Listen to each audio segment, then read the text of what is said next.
There's a tendency among video game developers to want to say too much right at the start. They'll give you a big exposition dump and shove you right into the action. HOB, on the other hand, does exactly the opposite thing.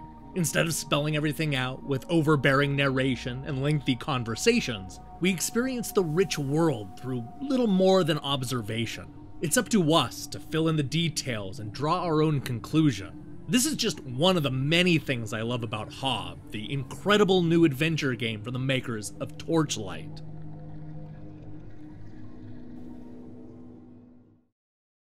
Without giving too much away, I think it's safe to say that HOB tells the story of a red-hooded character who is freed from captivity by a large robot creature.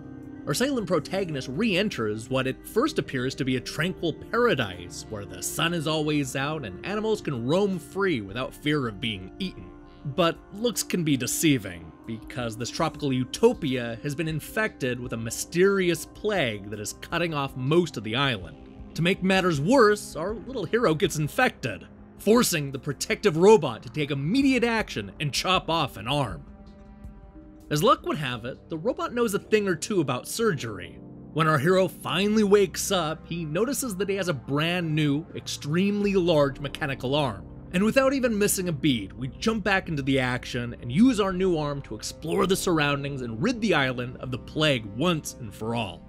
I know this may sound like a horrible thing to say, but losing that arm is probably the best thing to happen to this curious explorer. His new robot limb allows him to punch through walls, grapple to hard-to-reach platforms, drag blocks around the area, unearth hidden areas, and unlock all kinds of doors and gates. None of these things he would have been able to do on his own, so it's oddly fortuitous that he got his arm chopped off and replaced. I bet he has a lot of mixed feelings about it. With the sword in one hand and a new arm built for punching, we set out on a quest full of action and puzzle solving. Actually, it's mostly puzzle solving. Instead of finding dungeons filled with hordes of enemies and boss encounters, we mostly climb around flipping switches and finding the right combinations. There is combat, but it's little more than straightforward 3-hit combos and rolling around to dodge enemy attacks. You can buy upgrades and use advanced techniques to beat some of the tougher baddies, but there's nothing remarkable about the combat. On the other hand, I don't think there's enough that can be said about how much I love the world of HOB. We're seeing the ruins of an ancient mechanical civilization, one that has constructed a world that clicks into place like a giant transformer. You don't just open new passages, but rather the world will raise and lower around you, giving us a glimpse of the machinery that runs everything. It's a stunning effect that ends up telling us a lot about the history of this world, all while playing with verticality more than most adventure games. I loved every second of exploring HOB. A lot of what I like about this game is that sense of discovery. We spend a lot of the early game wandering around and trying to make sense of this ruined world. We're constantly fed new information, though it's always visual. There's no narration, no conversations, no hidden journal entries cluing us into the downfall of this island. The backgrounds, enemies, architecture, and remains, they all tell a story, but it's up to you to put the pieces together. This also applies to the way the journey unfolds. The game does give you clues where to go and how to get there, but they aren't always obvious and it's easy to miss some of the signals. There were a few times when I got hopelessly lost, even with a map that was there to help me. Thankfully, this isn't a big issue, since most of the game has a linear path that you just have to follow. Unfortunately, there is a big issue that needs to be addressed. I'm not sure how this plays on the PlayStation 4, but the PC version is plagued with technical problems. The most common issues involve an unstable frame rate and a game that is prone to crash. Though, I also ran into an issue where HOB completely stopped respawning my character. You'll also have issues getting stuck in the environment, which can sometimes make exploring a little dicey. None of these are deal breakers for me, but the game definitely needs another patch or two. The good news is that the visuals make up for a lot of the imperfections. I love tooling around the large open world, and the bright and colorful graphics are part of the reason why.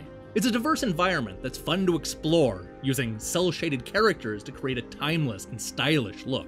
If nothing else, it'll be the look and design of the world that'll stick with me going forward. I know the phrase fully realized gets thrown around a lot these days, but it certainly applies to HOB.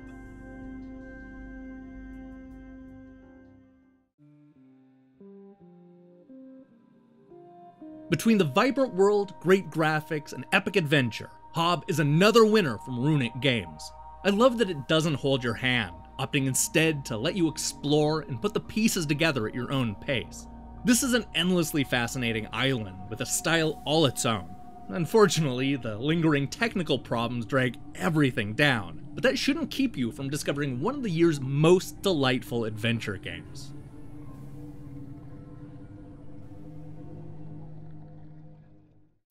Hey, thanks for watching our review. So here's the question of the day.